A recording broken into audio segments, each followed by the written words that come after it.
అన్న ఇంకా జరగట్లే వెళ్ళిపోండి కొంచెం వెనక్కి జరగాలి మీరంతా సార్ సార్ సార్ సార్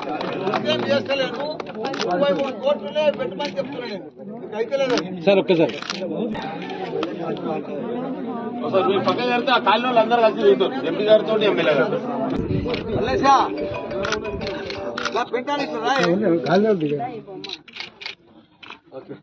అంజాన పెంటాను ఇద్దరు అంటే ఎట్లా రాముడు లక్ష్మణుడే మీరు అయోధ్య రాముడు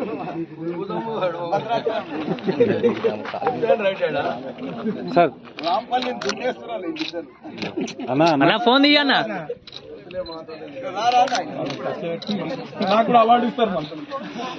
దేశవ్యాప్తంగా ప్రజలకి మెరుగైన వైద్య సేవలు అందించాలనే సంకల్పంలో భాగంగా అనేక రకాల ప్రణాళికల్ని కేంద్ర ప్రభుత్వం రూపకల్పన చేసింది.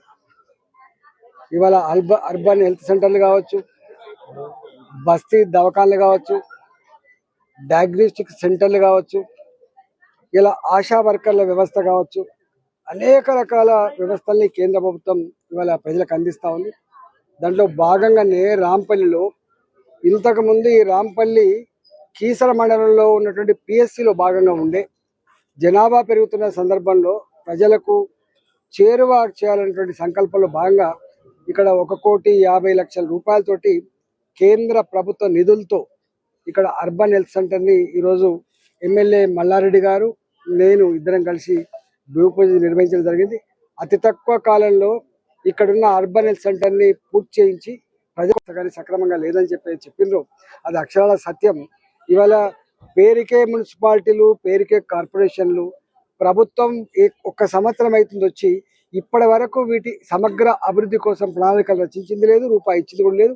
పాత చేసిన వాళ్ళకే రూపాయి లేకపోవడం వల్ల ఇబ్బంది అవుతా ఉంది. కాబట్టి డెఫినెట్గా ఇలా న్యూలీ ఎక్స్పాండెడ్ ఇవాళ మున్సిపాలిటీస్ ఏవైతున్నాయో, కొత్తగా ఏర్పడిన మున్సిపాలిటీస్ ఏవైతున్నాయో వాటిలో మౌలిక సౌకర్యాల కోసం తప్పకుండా ప్రయత్నం చేస్తాం.